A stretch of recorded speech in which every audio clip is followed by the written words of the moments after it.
before jumping into some of our conversation, we would love for you to read a passage from your book to introduce it to the audience, and then we'll chat a little bit more. Okay, absolutely. It felt appropriate to me because you all love music so much and y'all have so many uh, deep, meaningful conversations about the role of music in the culture and the way that culture interacts then with music, that I wanted to write about something that I found surprising as it related to hip hop and the crack epidemic. So I have the book here. Look at her. She thick. Look at Look listen, at her. it's a hardback. You know That's when a you get that hardback with the yeah. that's a big baby right there. Absolutely. Uh-huh. So this is from the 38th section, if you could imagine that, and from the chapter called Intervention. And it begins like this. According to a 2006 study published in the Journal of Sociology and Social Welfare, since the early 1990s, inner city youths have been purposefully avoiding crack and heroin, having seen the devastation these drugs brought into the lives of older community members. Researchers by the US Department of Justice looking specifically at the epidemic in New York City backed that notion. This is a quote here. Ethnographic evidence suggests that the crack epidemic in New York City entered decline around 1990 when youths began to disdain crack use, found one report by the agency. They considered crackhead a dirty word and even took to abusing crackheads. Such a change in attitudes among youths heralded the beginning of the decline phase of the crack epidemic. It's hard to overstate the significance of hip hop in this shift. The culture was blasted by the mainstream for its vulgarity, gangster rap in particular. Just a cursory look at some of the most prominent popular albums and songs reveal, however, an anti crack theme that emerged in the late 1980s and continued on through the end of the epidemic in the mid 90s. New Jack City, Boys in the Hood, and Jungle Fever, all released in 1991, depict the horrors of the crack epidemic. Written and directed by young Black filmmakers, these films were hip hop in style, tone, and subject matter. Barry Michael Cooper, the journalist behind Spin Magazine's Big Crack feature in 1986, wrote New Jack City. The film depicted the rise and fall of a charismatic Harlem drug lord named Nino Brown.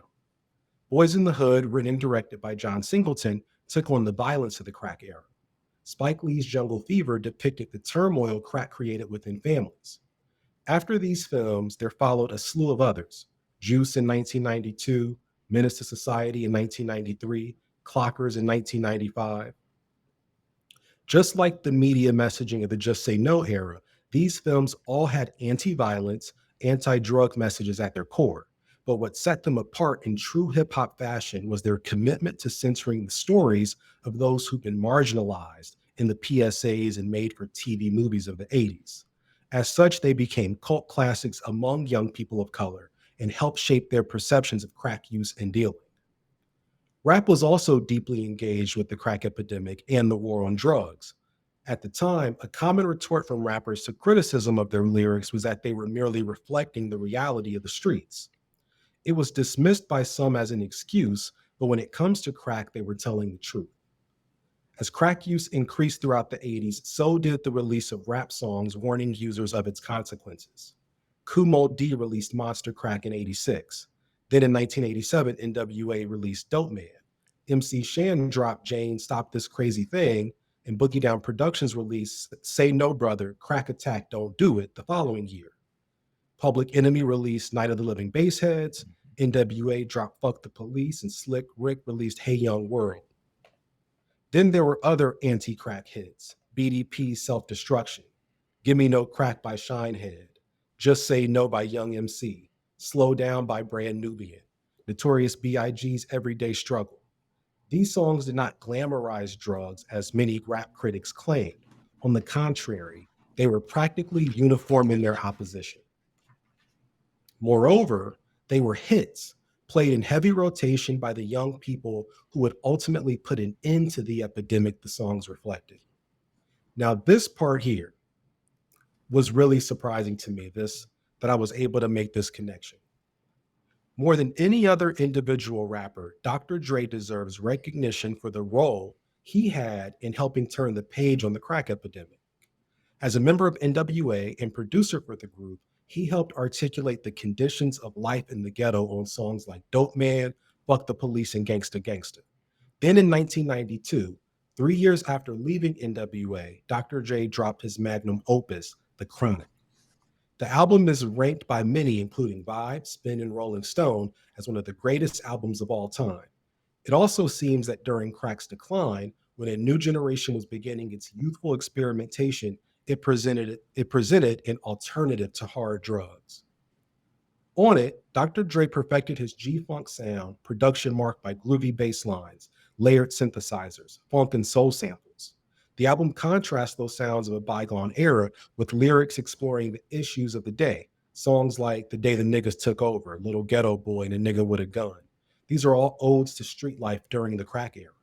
More explicitly, Dre weaves documentary audio from the LA riots into intros and interludes throughout the chronic. On top of that, and this is the last part, I promise, Dr. Dre layers on an homage to marijuana. High Powered, the $20 Sack Pyramid, The Roach, Let Me Ride, and other tracks from the chronic exalt the benefits of smoking weed. In fact, the album's title is a slang term for high-grade marijuana, and the art for its cover references the packaging for zigzag rolling papers. Now, why this is so interesting is that what we see in the research is the same year that Dr. Dre drops The Chronic is the year that you see a plateau of hard drug use among Black and Latino teenagers. But you also see at the same time a huge spike in weed use among those same people, suggesting that in a moment when young people were deciding that they were skeptical of crack, that they had seen the devastation that it was having in our communities, but they were still getting into recreational drug use, it offered a safer alternative that's actually now legalized in many places. So I think that, you can make a loose argument. Well, one, you can make a very strong argument that hip hop helped end the crack epidemic through its messaging, through its anti-crack messaging. But that somebody like Dr. Dre actually had a role in saying, if you're going to do drugs, don't do that, do this. That's a very interesting tie-in. And J Ray and I, we had a very long discussion about that very topic, because it's kind of, because Dr. Dre is such a precarious character in hip hop, because of, on one hand, one might credit him for helping in the ending of the of drug use and crack use in the Black and brown communities through music, and on the other hand, he is a vilified character for his treatment of women in hip hop, period. So yes, that is a lot to be covered and a lot to be discussed. One movie that stood out to me was Lean on Me, starring Morgan Freeman. And the scene that stands out to me the most is when him and Smalls, I believe his name was, standing on the roof of the school. And says, "Small, well, you smoke crack, don't you?" Talking to the young man in school. He's like, "Well, you smoke crack, don't you?" "Well, you're trying to kill yourself." I'm paraphrasing here. "That means you're trying to kill yourself." "Well, if you're going to kill yourself, don't fuck around with it. Do it expeditiously. Jump off of this building."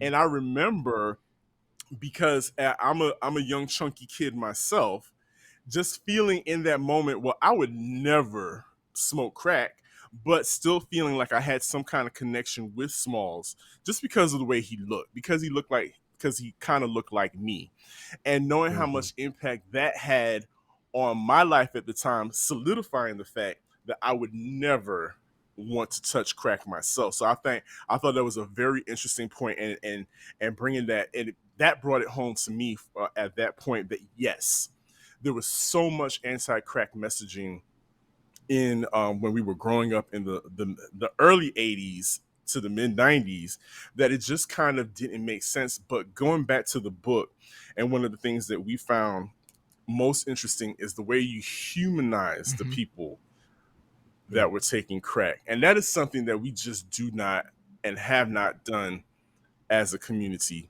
Yeah. And I just wanted to bring that up as a community, and we'll talk more about that also with regards to some of our favorite artists.